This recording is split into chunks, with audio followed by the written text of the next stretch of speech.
sebagai orang tua, khususnya seorang ibu, kehilangan buah hati sudah pasti menjadi duka yang mendalam dalam hidupnya. Seperti kehilangan yang dialami oleh sosok kita yang satu ini, Fevi Setiawati. Kehilangan sang putra karena sindrom langka Mobius Polan tidak membuatnya terus terpuruk. Ia bangkit dan justru bertekad untuk membantu para orang tua lain yang punya masalah yang sama lewat komunitas untuk teman.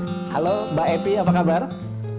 Halo, baik, alhamdulillah. Luar biasa. Jadi sekarang lagi di Jogja, Mbak?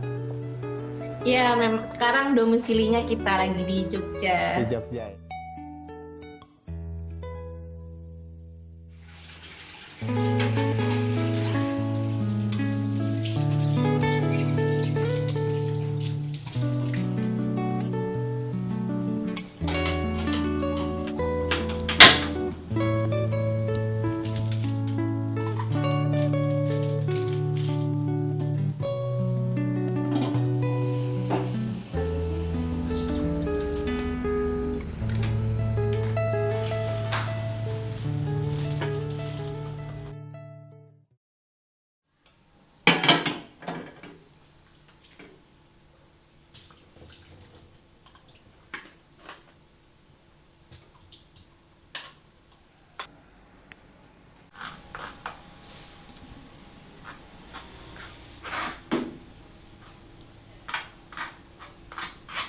Jadi, yang pertama ini Kaja lahir 2016. Terus habis itu anak yang kedua lahir itu 2018. Setelah itu Khalid lahir 2021. Jadinya kalau Kaja sama yang Haikal itu jaraknya 2 tahun. Kalau Kaja sama Khalid jaraknya sekitar 5 tahun.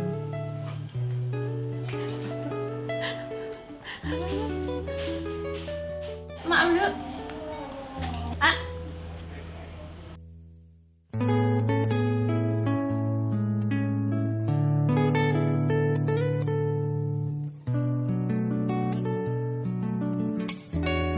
Haikal itu kan anak kedua saya yang dilahirkan dengan kondisi yang sangat spesial. Dia terlahir dengan sindrom langka, namanya Mobius Polan syndrome. Gangguan utamanya ada di saraf otaknya yang bikin dia tidak bisa makan, menelan, menghisap, nggak bisa tertawa gitu. Jadi kaku semua badannya, mukanya terlebihnya. Terus juga ada tidak terbentuknya jari di tangan kanan dan otot di dada. Kakinya juga pengkor istilahnya kayak gitu. Memang selama hidupnya Haikal keluar masuk rumah sakit. Itu yang mengajarkan saya bagaimana kenal dengan orang-orang yang sedang berjuang di rumah sakit kayak gitu, pasien-pasien. Haikal nggak nyampe 1 tahun, tepatnya hanya 10 bulan dia berjuang di dunia ini. Dia tugasnya selesai di usianya yang 10 bulan. Bisa aku tunjukin. Jadi kayak memang ada box khusus yang untuk nyimpen barang-barangnya Haikal.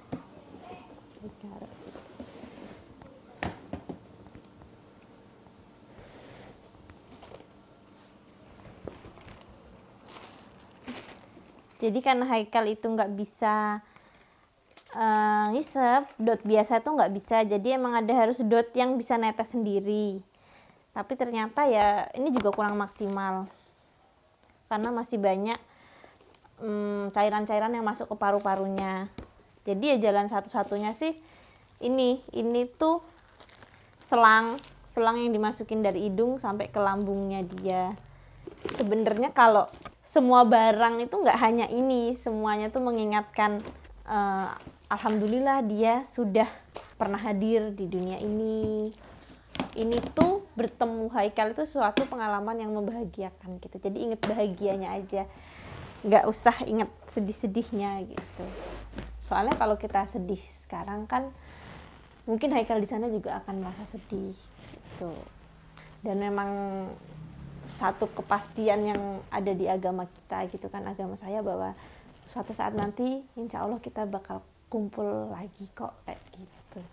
Malam terakhir Haikal ada di dunia ini tuh, Haikal itu bisa megang ini pakai tangan kirinya, terus ini kan bunyi, walaupun ini bunyinya itu kecil banget, tapi ini tuh nggak pernah, ini kadang bunyi apa ya namanya ya, bunyinya tuh ngingetin setiap ini bunyi. Jadi aku inget kalau wah dulu malam terakhir tuh Haikal pernah mainan ini kayak gitu. Bahkan aku buat IG story kan dia lagi mainan ini. Pas Haikal di IGD lihat Instagram kan, lihat Instagram, jadi masih ada dia mainan ini, padahal posisinya dia sudah meninggal, cuman ketika kita lihat di story itu masih ada ini dia mainan ini. Dan ini sekarang mungkin kalau awal-awal ngelihat ini kan sedih banget kan, tapi gimana caranya dibiasakan. Dan ini juga sekarang jadi mainan adiknya, mungkin udah lebih dari 3 tahun ini masih berfungsi dan masih bisa buat mainan adiknya sampai sekarang. Terus setelah meninggalnya Haikal jadinya paham kan orang yang sedang berjuang di rumah sakit itu kayak gimana, pasien-pasien kayak gimana. Jadi awal kegiatan untuk teman ini kayak gitu.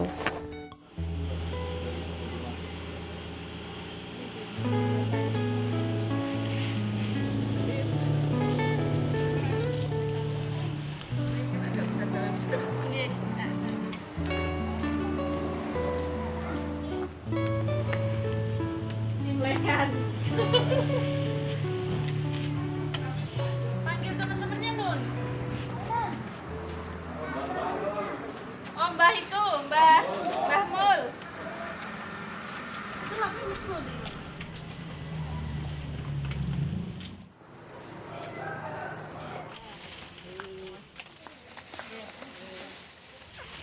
Loh, Fahri kok nggak pakai baju? Oh, gitu Nun, Mbak.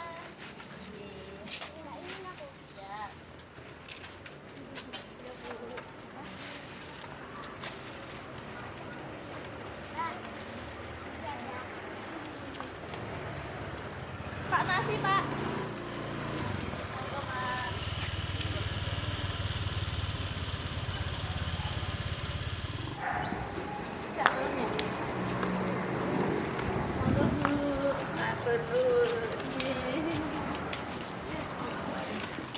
Pak. Bukan, ini kan Mbah Mul.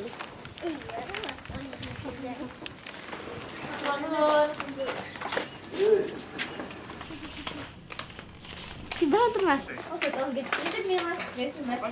Nitip guys, Mbah. Yes, ini sudah aja. Guys, teman Mas. Dadah. Dadanya gimana? Dadah. Dadah. Dadah, Dedek. Ya serius sama makmu. Lu berangkat tuh. Kaja ikut nggak? Enggak mau. Shooting terus.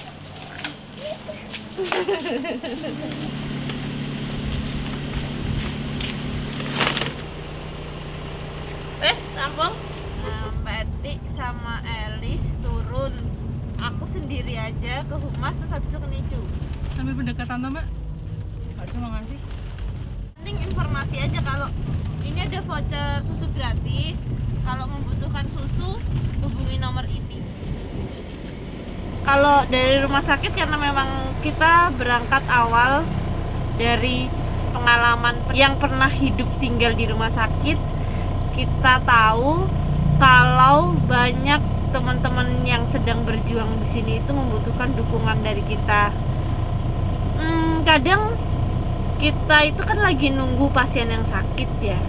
Kita tuh nggak ada waktu untuk membeli makanan atau bahkan untuk makan itu sendiri gitu. Padahal penunggu pasien ini, pendamping pasien harusnya juga punya stamina yang oke gitu kan. Kalau dia juga tidak memperhatikan makannya, gimana dia harus nemenin pasien yang sakit. Jadi kita tahu itu, kita pernah merasakan juga menjadi seperti itu. Makanya kita memilih memberikan makanan untuk penunggu atau pendamping pasien yang sedang berobat di rumah sakit kayak gitu.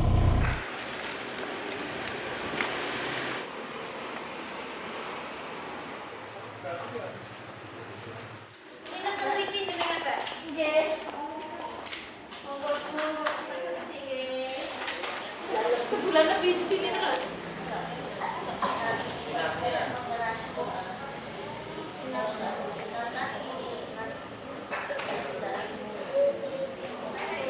Berarti Mbak ini? Iya. Berapa? 5 orang? Enggak, ini cuma ini. Bertiga ya sama bapaknya. Bapaknya enggak. Oh enggak. Tapi ibu ini sendiri nih. Iya. Semangat ya ibu. Iya.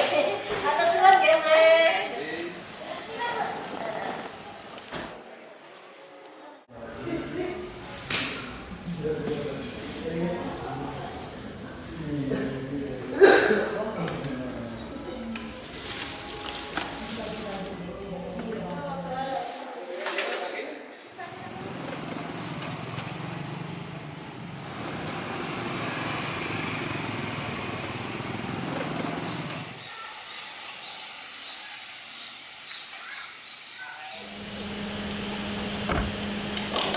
Ini kan pagi ada di fabelnya ya Bu ya? Di sini ada. Ada juga di Alasan di sini. Ada. Oke, ya nanti kita Iya. ke situ.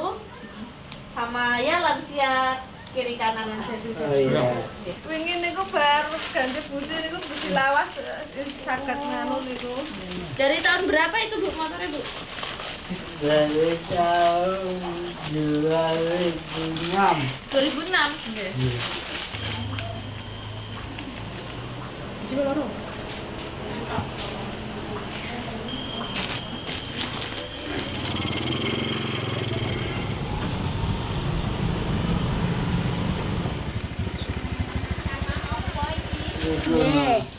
Ini akan dalam Pak kita. Oh, nggih, Iya. jazakumullahu bil khair. Matur nuwun. Semoga bermanfaat ya Bu. Nggih, amin amin nggih, jenengan nggih dipun paringi jembar rezekine. Amin amin. Oke.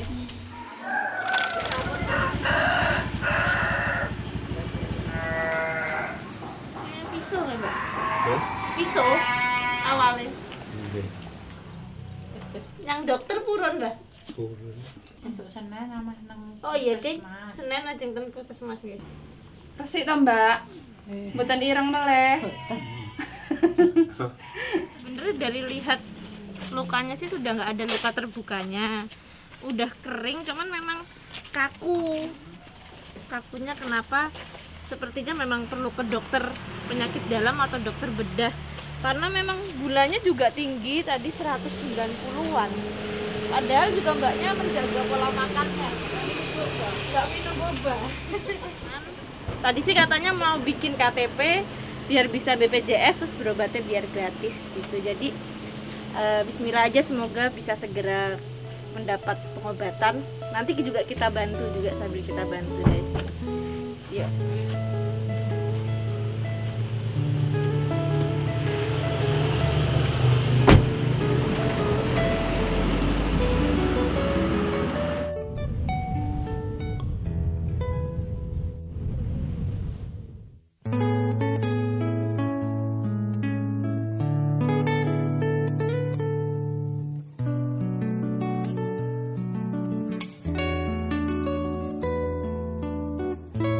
Buku Bayi Kecilku adalah buku yang ditulis oleh 14 orang tua yang telah merasakan hidup di NICU. Kami dianugerahi dengan anak-anak spesial sehingga kami harus nginep di rumah sakit selama beberapa hari, dan itu pengalaman luar biasa yang tidak pernah kita bayangkan sebelumnya. Iya.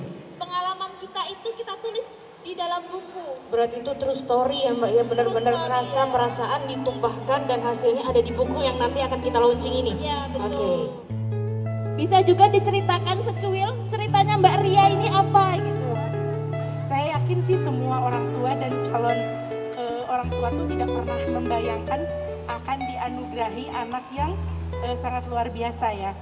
Untuk membesarkan anak yang istilahnya sehat aja banyak hambatannya ya ibu-ibu, banyak perjuangannya, apalagi dikasih anak dengan segudang keistimewaannya. Ketika kita berjuang keras, ketika kita ngerasa capek, anaknya juga lebih capek dari kita. Si anak nggak pernah minta lahir dengan kondisi yang luar biasa. Masa mau nyerah? Ibu-ibu, bapak-bapak, hayu bersyukur. Punya anak sehat itu, wah luar biasa banget gitu. Anugerah ya Mbak ya? Iya, Benar-benar. karena kami yang nulis buku di sini tuh yakin kok sampai sekarang PR-nya belum selesai. Iya. Ada yang bertahan, ada yang Allah ambil lagi. Terus yang di rumah punya anak sehat, itu udah bener-bener, udah priceless lah. Kalau kata bahasa sekarang lah ya. Iya. Ya cuman kadang-kadang gini ya Mbak ya, saya sendiri kan juga mami ya, ibu. Nah itu tuh rasanya nih kadang kan anak kan kadang kesabaran kita tuh diuji banget ya Mbak ya. Saya juga sekarang nih lebih lagi nih setelah ketemu sama Mbak-mbak, ibu-ibu semuanya ini, saya bersyukur sekali.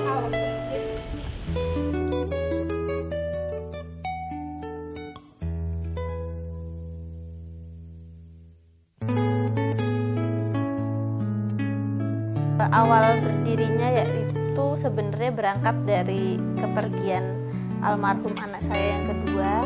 Dia meninggalkan banyak barang-barang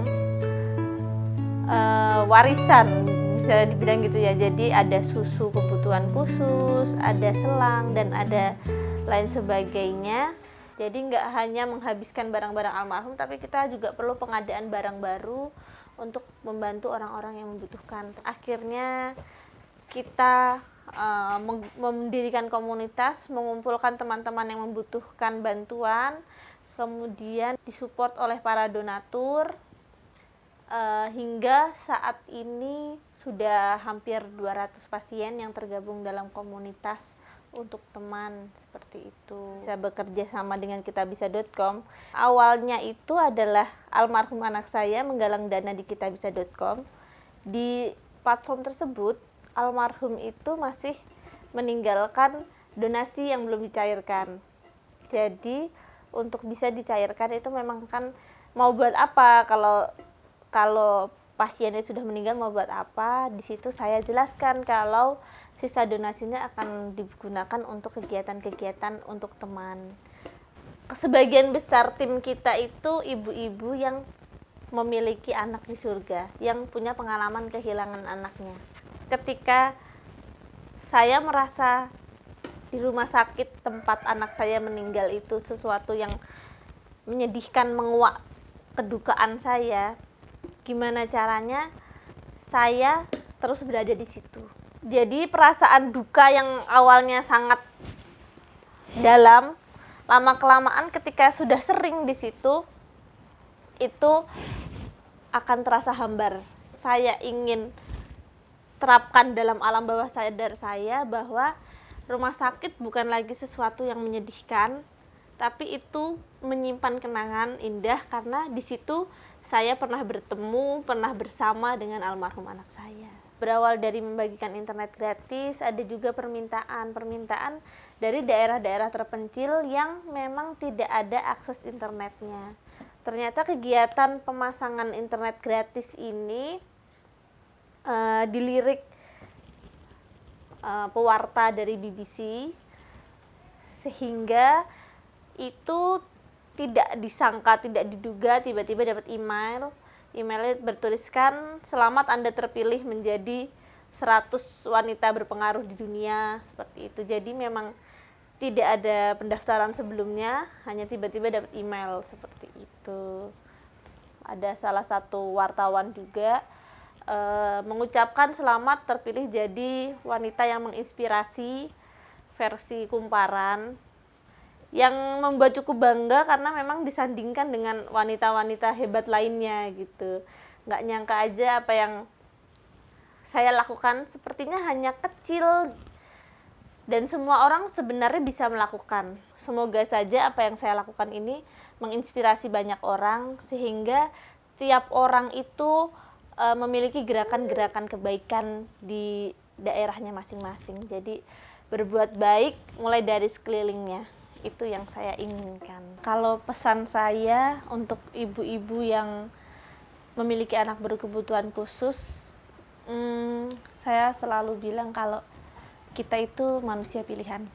Kita tidak bisa memilih menjadi ibu berkebutuhan khusus, tapi kita memang dipilih oleh Tuhan Yang Maha Esa. Pasti Tuhan ada maksud dan tujuan, ada makna mengapa Tuhan memilih kita menjadi ibu kuat.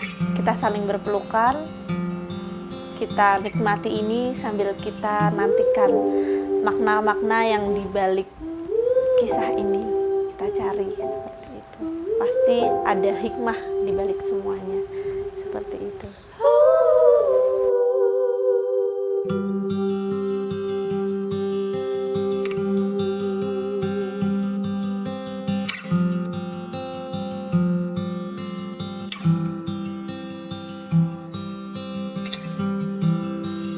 Langit dan laut saling membantu mencipta awan hujan pun turun. Ketika dunia saling membantu, lihat cinta mana yang tak jadi satu.